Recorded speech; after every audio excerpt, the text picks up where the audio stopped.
pessoal, vamos retomar aqui as nossas aulinhas no terceiro trimestre, né? E nós vamos começar recordando o Teorema de Tales, né? Então, se duas retas transversais são cortadas por um feixe de retas paralelas, então a razão entre quaisquer dois segmentos determinados em uma das transversais é igual à razão entre os segmentos correspondentes a outra transversal. Bom, o que isso quer dizer? Então, primeiro, o que é um feixe de paralelas? Feixe de paralelas é quando eu tiver,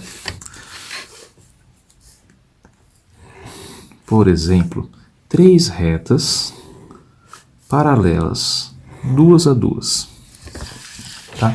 Como aqui representado. Eu separei esse teorema em dois casos, porque só por convenção, tá? Primeiro, a distância entre essas R, S e T, então a distância entre R e S vai ser igual à distância entre S e T, tá? E o que o Teorema de Tales fala pra gente? Então, se eu tenho aqui ponto A, ponto B, ponto C, ponto D, ponto E, ponto F, ele vai falar o seguinte: AB dividido por BC, né? A medida de AB dividido pela medida de BC vai ser igual à medida de DE dividido pela medida de EF, né? Esse segmento por esse segmento vai ser igual a esse segmento por esse segmento.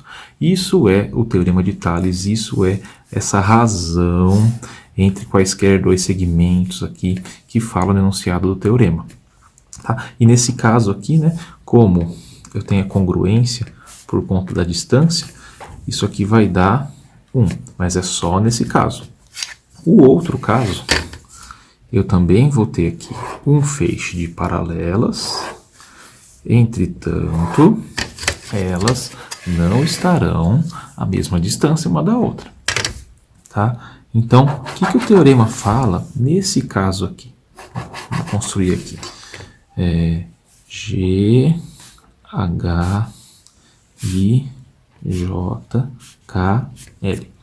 O que o Teorema de Tales fala para a gente? A medida de GH dividido pela medida do HI vai ser a mesma coisa aqui, a medida do JK dividido pela medida do KL. Eu tenho proporcionalidade aqui, tá? É isso que o Teorema de Tales trata para a gente.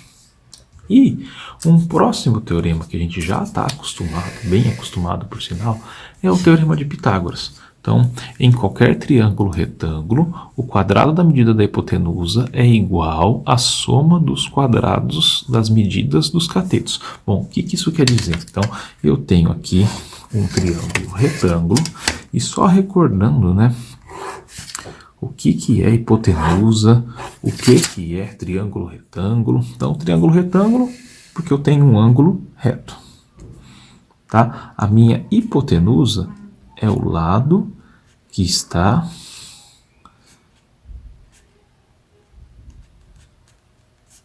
oposto ao ângulo reto. E os demais lados são os meus catetos. Tá? Então, se, por exemplo, esse aqui for um triângulo A, B, C, eu vou chamar esse lado aqui de Bzinho, esse lado aqui de Czinho e esse lado aqui de Azinho. Então, o que fala o Teorema de Pitágoras para a gente? O quadrado da medida da hipotenusa, que eu chamei de A, então A ao quadrado é igual a soma dos quadrados das medidas dos catetos. Então, vai ser B ao quadrado mais C ao quadrado. Ok?